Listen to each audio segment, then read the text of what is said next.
ঢেকে গেছে চারপাশে আকাশ, দাউ দাউ করে আগুন জ্বলছে। ঘিঞ্জি এলাকা, ঝুপড়ি রয়েছে প্রচুর, দ্রুত আগুন ছড়িয়ে পড়ার আশঙ্কা রয়েছে। কিন্তু সুকান্ত, ঝুপড়ির ভেতরে কেউ আটকে নেই, এটা কি নিশ্চিত করতে পেরেছে দমকলের কর্মীরা, আধিকারিকরা? দেখো, ইতিমধ্যে যে ছবি তুমি দেখতে পাচ্ছ, কালো ধোঁয়ায় কার্যত গোটা এলাকা থেকেছে। আশপাশে যে সমস্ত বহুতল রয়েছে সেখানে যারা রয়েছেন তাদেরকেও এক এক করে নামানোর চেষ্টা হচ্ছে। তার কারণ ধোঁয়ার একাংশ দেখতে পাচ্ছি, তবে এখনো পর্যন্ত কেউ আটকে রয়েছে কিনা সেই ইনফরমেশন আমাদের কাছে নেই। তবে বস্তি এলাকাতে আগুন লাগার ফলে স্বাভাবিকভাবে স্থানীয় বাসিন্দারা যারা রয়েছেন তারাই কিন্তু প্রাথমিকভাবে এই আগুন নেভানোর কাজে তারা ঝাঁপিয়ে পড়েন। পরবর্তীকালে দমকলে প্রথমে 2টি ইঞ্জিন যায়, তবে আগুনের ভয়াবহতা তুমি দেখে যাচ্ছে আরো 3টি ইঞ্জিন পাঠানো হয়েছে। অর্থাৎ 5টি ইঞ্জিন এই মুহূর্তে কিন্তু ঘটনাস্থলে কাজ করছে এবং আগুন যাতে না ছড়ায় সেই চেষ্টায় তারা করছেন। যারা বাসিন্দারা রয়েছেন তাদেরকে নিরাপদ জায়গাতে সরিয়ে নিয়ে যাওয়া হয়েছে এবং যেহেতু বস্তি এলাকা, ফলত তুমি বুঝতেই পারছো যে সেখানে ইনফ্লেমেবল প্রতিচিত্র রয়েছে, অর্থাৎ বাঁশ থেকে শুরু করে প্লাস্টিক, দরমার ঘর, ফলত এই জিনিসগুলো বেড়ে কিন্তু আগুন অনেক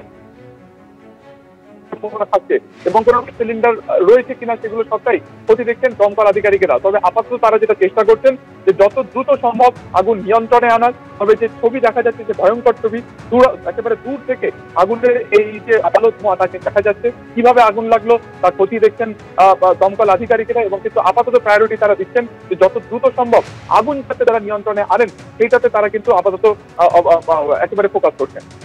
একদমই সুকান্ত, তুমি আমাদের সঙ্গে থাকো, ছবি দেখাতে থাকো, তোমার সঙ্গে যিনি চিত্রগ্রাহক রয়েছেন, কারণ এইটা বুঝে নেওয়ার চেষ্টা করি আমরা ছবির মাধ্যমে যে আগুনের ভয়াবহতা কতটা, বা দমকলের কর্মীরা যারা এই মুহূর্তে পরিস্থিতি নিয়ন্ত্রণে আনার চেষ্টা করছেন কত দ্রুত তারা পরিস্থিতি নিয়ন্ত্রণে আনতে পারেন।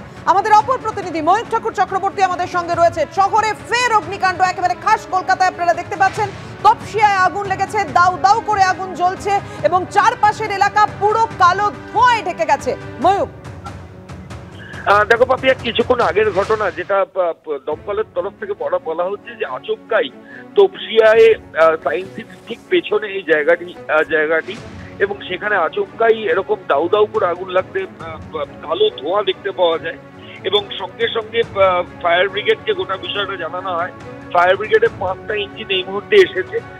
যেটা দমকলের তরফ থেকে বলা হচ্ছে যে ওখানে প্রচুর ঝুপড়ি রয়েছে, ফলত সেখানে দাহ্য জিনিস দিয়ে তৈরি থাকার কারণে ওখানে প্রথম আগুন লেগে যায় এবং সেখান থেকে আগুন দ্রুত ছড়াতে থাকে এবং এই মুহূর্তে যে ছবি আমরা দেখছি যে আগুনের কালো ধোঁয়া কিন্তু আমরা পুরো সায়েন্স সিটির পেছনে যে জায়গা সেখান থেকে দলিত ভাবে সেগুলো বেরোচ্ছে, এরকমই ছবি এই মুহূর্তে দেখতে পাওয়া যাচ্ছে এবং কালো ধোঁয়া দেখে যেটা মনে হচ্ছে যে এখনো সেখানে কিন্তু আগুনের যথেষ্ট ফ্লেম রয়েছে।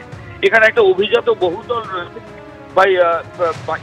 মেট্রোপলিটন বাইপাসের ওপর, সেই বহুতলে এই অগ্নিকাণ্ডের ঘটনা ঘটেছে এবং এই মুহূর্তেও যে ছবি আমরা দেখছি যে প্রচন্ড কালো ধোঁয়া সেটা থেকে হচ্ছে। দমকলের তরফ থেকে বলা হচ্ছে যে ইমিডিয়েটলি ওখানে ফায়ার ব্রিগেডের 5টি ইঞ্জিন পাঠানো হয়েছে। দমকল আধিকারিকরা এটা সুনিশ্চিত করার চেষ্টা করছেন যে আগুন যাতে কোনোভাবে আশেপাশে